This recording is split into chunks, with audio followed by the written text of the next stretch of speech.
man. Looks like the Detroit Lions will keep their offensive coordinator, defensive coordinator, Ben Johnson, and Aaron Glenn.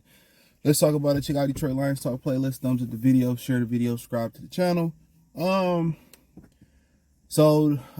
Seattle,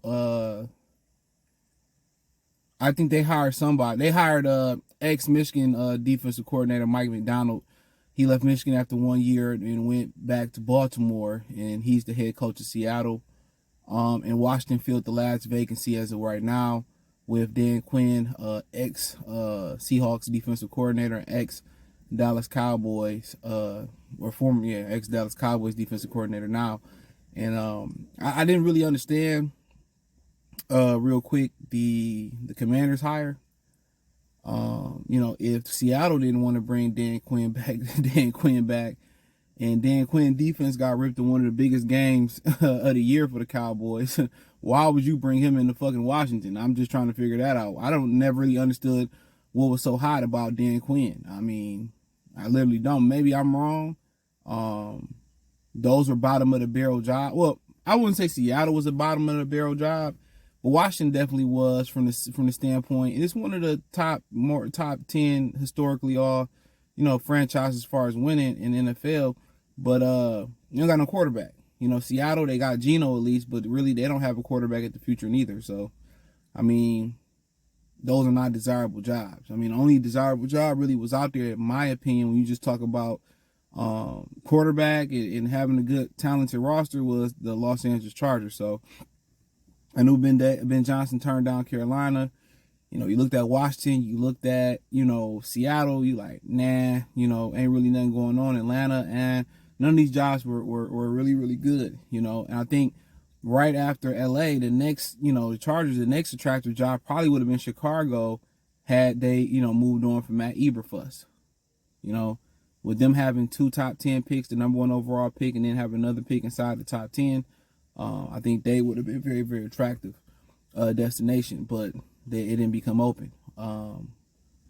But excuse me. Nonetheless, so the Lions got their defense and offensive coordinator coming back, and I just don't think Aaron Glenn is a serious candidate for a head coach. I think he's being used as a show pony for the Rooney Rule. That's just my opinion from it. I don't think either every year it come out, oh, he's the hottest candidate, or he did this and he did that. I mean, I think a lot of people in Detroit wouldn't mind if he left, and I think kind of it was a lot of overreaction from us, and I think it had a lot to do with him not having the players in the back end. They shored up stopping the run, which I would shore up stopping the run, then stopping the pass.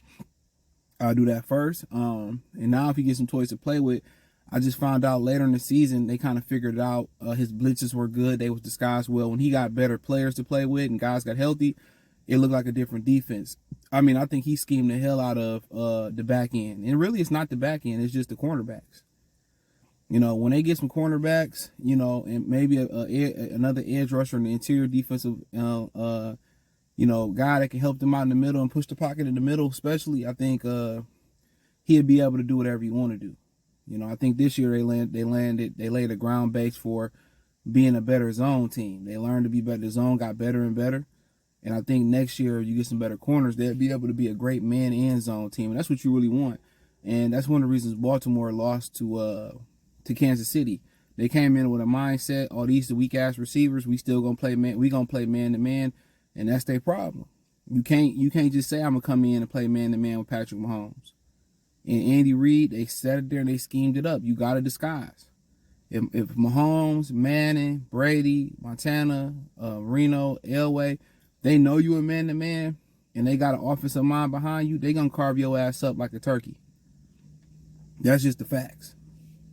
So you have to have a defense that can do both. You got to have corners and safeties and linebackers that can play zone and man.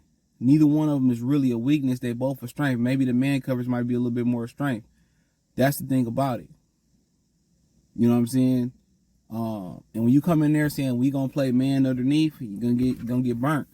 So I see the blessing in disguise. It's kind of like, remember Tracy Walker went down and all that, and they found Kirby Joseph. Blessing in disguise. Gardner Johnson went down. Melifanu stepped up. A blessing in disguise also. they had to play more zone coverage because they didn't have the people in the cornerback positions that the anchor that. So they had to play more zone. So now they're comfortable playing zone, and I think now he can get them to play multiple defenses. And just as Ben Johnson does from week to week, he tailor makes his game plan to what to the weaknesses of the defense they're going against. I think Aaron Glenn is now gonna have an opportunity. He got a bunch of guys, and hopefully they add some more guys where he got a bunch of guys, and hopefully they remain healthy. That any given week they can play zone, they can play man, they can play combo coverages, they can play 2-man under. They can do different things. So I think that's the beauty of being forced to leave your comfort zone. You know what I'm saying? Once you get comfortable being uncomfortable, and I think a lot of people fall in love with being comfortable. When you get comfortable being uncomfortable, I think that's part of the path to success, right? And obviously financial freedom. But hey, Ben Johnson coming back. I mean, obviously, I don't think any of the jobs outside of LA was appealing to him. I think they turned around and told him that he didn't have a great interview in Washington. I mean, shit, if you didn't want the job, you don't want the job. And maybe he didn't. He was like, I don't really want this shit, so I ain't gonna interview well. I pull out, pause. Whatever. But, another year, whoever the quarterback gonna be, I mean, if it's Jared Goff, if it's Hendon Hooker, whoever he tends to get prep ready if they find another quarterback, which, like I said before, that's one of the few weaknesses they got offensively is cornerback, receiver, and offensive line depth. And I still consider it a weakness. I think it's not the weakest weakness on the team. I think the weakest weakness on the team is between interior defensive lineman and cornerback. But that's just my opinion. I think, and I said this in my video, I think he's limited in his play calls because his quarterback is not a mobile pocket passer.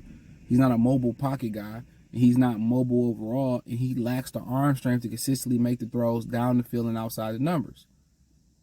And people get mad on threads, so I don't go back and forth and people argue in the comment section. Prove me that I'm wrong. You can't prove it. Everything I said, maybe from some murky recollection, was true about the situation. So what he's doing is he's scheming around a quarterback who don't have enough arm, who don't have pocket mobility, who don't have any mobility. He's scheming around that. Just imagine if he can get a guy that can just play pocket mobile and who could just flick the ball and throw it 50, 60 yards, how much more dangerous this offense would be. I mean, imagine if Matthew Stafford had waited a little bit. I mean, obviously he got a Super Bowl. Who gives a fuck? He would have been a perfect quarterback for Ben Johnson if he could convince Matthew Stafford to hand the ball up. So, like both the coordinators stand, I think it's a lot of continuity, but I also think it's time for the Lions to get understudies or young stars around the league or in your organization to get prepped by these guys to potentially take over. I don't think Aaron Glenn, unless we win a Super Bowl or something of that nature, the defense finished number one in a bunch of categories, the top three, is going to get opportunity. I think he's a pony show for the Rooney Rule. That's my opinion. So check out Detroit Lions Talk playlist, thumbs up the video, share the video, subscribe to the channel. The subscribe button is the bell icon button. Hit all notifications, increase your chance to get notifications. We go live or drop video. Financially, want to support the channel. Cash App, $ CJ Good 313, Venmo CJ Good 313, Instagram, Spotify, X, all that's in the link tree. Peace.